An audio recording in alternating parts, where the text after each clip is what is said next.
नमस्कार दोस्तों, आपका स्वागत है अपने यूट्यूब चैनल स्टीनो में। आज हम लोग बात करेंगे एसएससी एमटीएस हवलदार 2023 जीके जीएस के कुछ महत्वपूर्ण क्वेश्चंस जो प्रीवियस ईयर के पेपर से लिए गए हैं। तो सभी लोग इस प्रैक्टिस सेट को लगाइए और जो है देखिए आपके कितने क्वेश्चन सही हो रहे हैं। जिसका भाग 2 आज हम लोग लगाएंगे, जिसका भाग 1 हो चुका है, तो सभी लोग भाग 1 भी देख लीजिएगा, जिसका वीडियो आपको डिस्क्रिप्शन बॉक्स में उसकी लिंक मिल जाएगी। और बार बार पूछे जाने वाले क्वेश्चन है, कई बार परीक्षाओं में पूछे गए हैं, तो सभी लोग यह वीडियो देखिए और पूरा एंड लास्ट तक जरूर देखिए। और वीडियो को लाइक एंड चैनल को सब्सक्राइब जरूर कर लीजिए, बेल आइकन भी क्लिक कर लीजिए, जिससे आने वाली वीडियो आपको आसानी से मिलते रहें।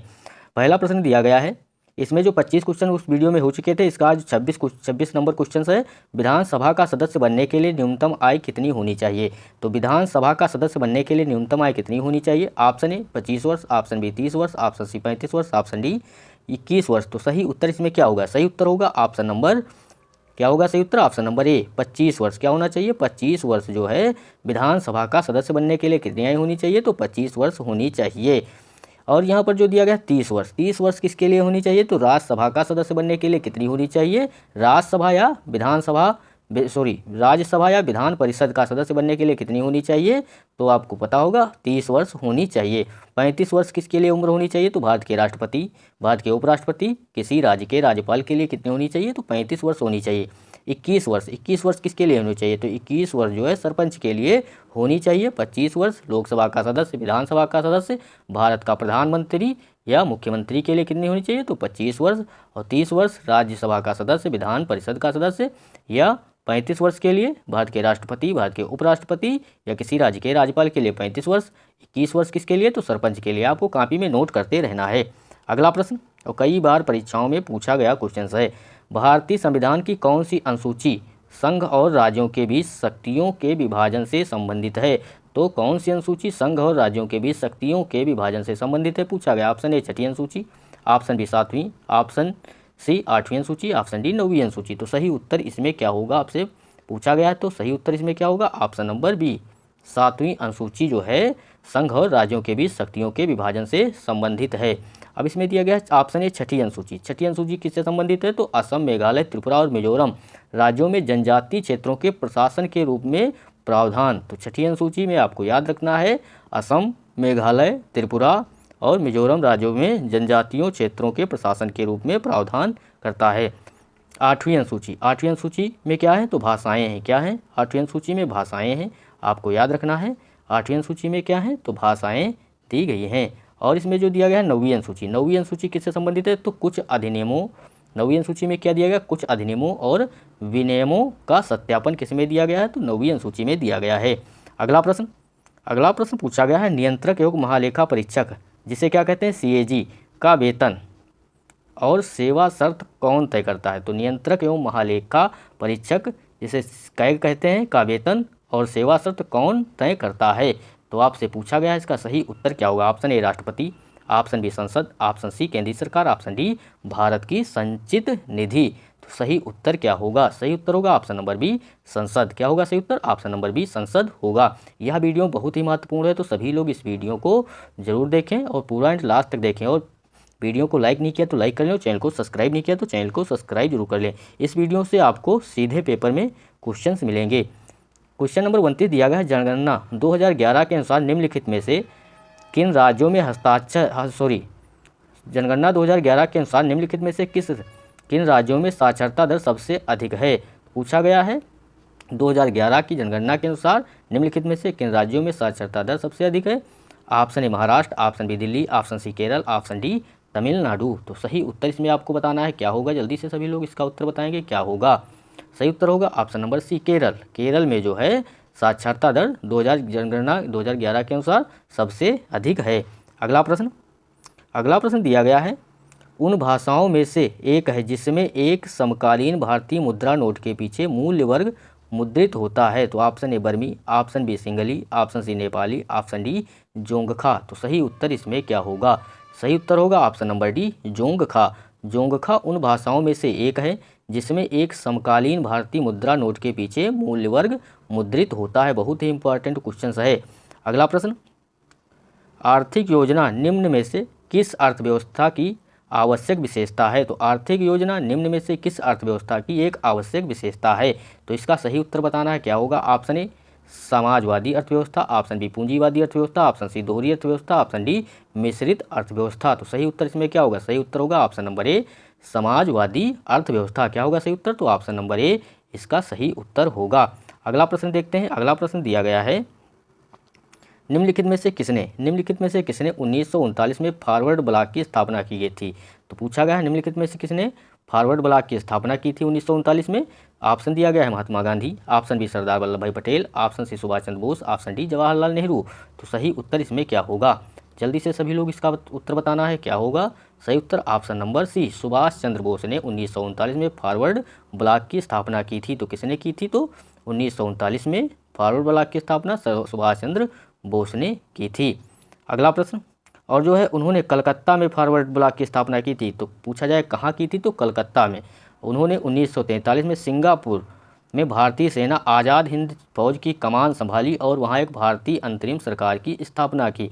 उन्होंने महात्मा गांधी को राष्ट्रपिता संबोधित किया। तो महात्मा गांधी को अगर पूछा है राष्ट्रपिता किसने कहा? तो सुभाष चंद्र बोस ने कहा था। और उन्होंने प्रसिद्ध नारे दिल्ली चलो और जय हिंद दिए थे। तो दिल्ली चलो और जय हिंद के नारे किसने दिए थे? तो सुभाष चंद्र बोस ने दिए थे। इनकी आत्मकथा कौन थी? आत्मकथा का नाम क्या था? तो द इंडियन स्ट्रगल। क्या नाम था? द इंडियन स्ट्रगल इनकी आत्मकथा का नाम था। उन्होंने हरिपुरा अधिवेशन 1938, हरिपुरा अधिवेशन कई बार पेपर में पूछा गया तो आपको याद रखना है। सुभाष चंद्र बोस ने उन्होंने हरिपुरा अधिवेशन 1938 और त्रिपुरी अधिवेशन 1939 में INC मतलब इंडियन नेशनल कांग्रेस के अध्यक्ष के रूप में चुना गया था। लेकिन गांधी जी के साथ मतभेदों के कारण उन्होंने त्रिपुरी से इस्तीफा दे दिया था। कई बार पेपर में पूछा गया है। अगला प्रश्न दिया गया है वाटरलू का युद्ध। यहाँ पर पूछा गया वाटरलू का युद्ध कब लड़ा गया था? तो वाटरलू का युद्ध कब लड़ा गया था आपसे पूछा गया है। तो इसका सही उत्तर बताना है। क्या होगा? Option A 1835, option B 1815, option C 1850, option D 1840। तो सही उत्तर इसमें क्या होगा? सही उत्तर होगा ऑप्शन नंबर बी 1815 में वाटरलू का युद्ध कब लड़ा गया था? तो 1815 में वाटरलू का युद्ध लड़ा गया था। 18 जून 1815 को बेल्जियम में हुई वाटरलू का युद्ध। तो डेट भी याद रखना, 18 जून 1815 को कहाँ हुआ था? तो बेल्जियम में हुआ था वाटरलू का युद्ध। नेपोलियन बोनापार्ट की अंतरिम हार के रूप में चिन्हित किया गया था।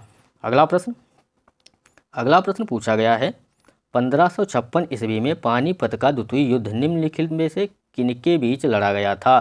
तो पानीपत का युद्ध द्वितीय युद्ध किस किस के बीच में लड़ा गया था पूछा गया। ऑप्शन ए अकबर एवं राणा प्रताप, ऑप्शन बी अकबर एवं हेमू, ऑप्शन सी अकबर एवं राणा सांगा, ऑप्शन डी अकबर एवं दुर्गावती।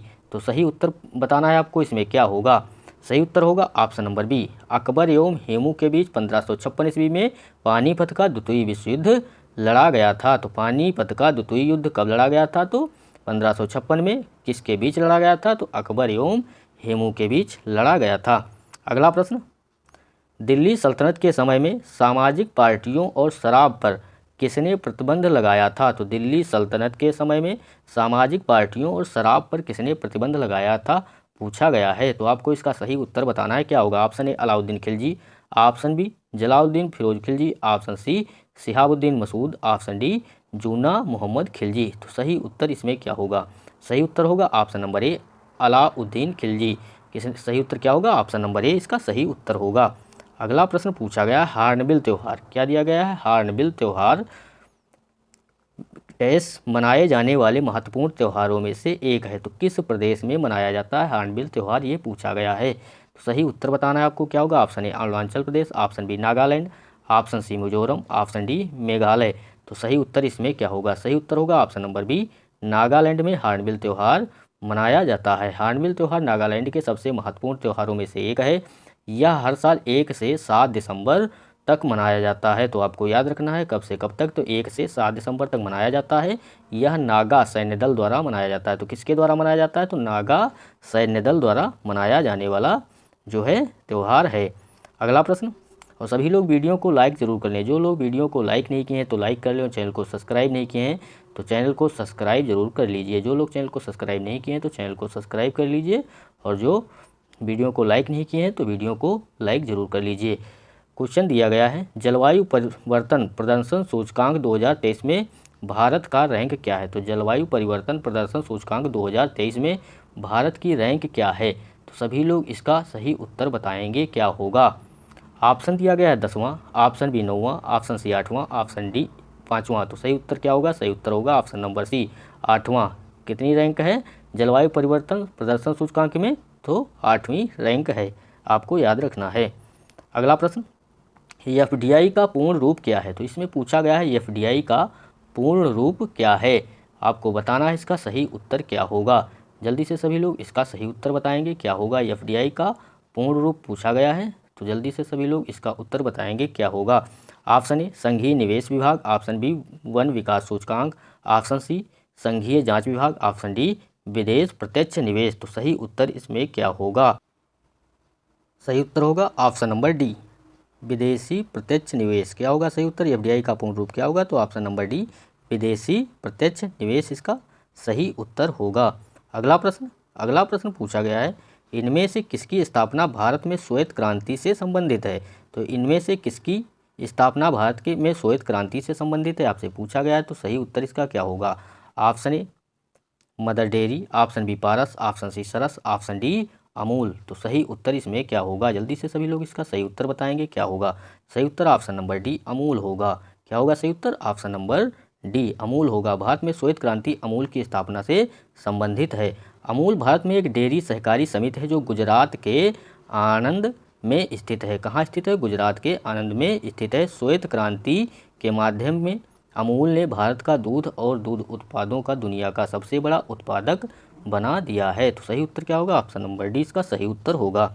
अगला प्रश्न, सरदार सरोवर परियोजना किस नदी पर स्थित है? पूछा गया है सरदार सरोवर जो है परियोजना किस नदी पर स्थित है, और कई बार परीक्षाओं में पूछा हुआ क्वेश्चन है। तो सभी लोगों के लिए बहुत ही महत्वपूर्ण रहने वाला है, सभी लोगों को यही याद रखना है। Option A Ganga, option B Kosi, option C Narmada, option D Godavari. तो सही उत्तर होगा option number C Narmada. Sardar Sarovar परियोजना अगर पूछा जाए किस नदी पर स्थित है, तो सही उत्तर क्या होगा? ऑप्शन नंबर सी नर्मदा नदी पर स्थित है। यह भारत में सबसे बड़ी जल संसाधन परियोजना में से एक है।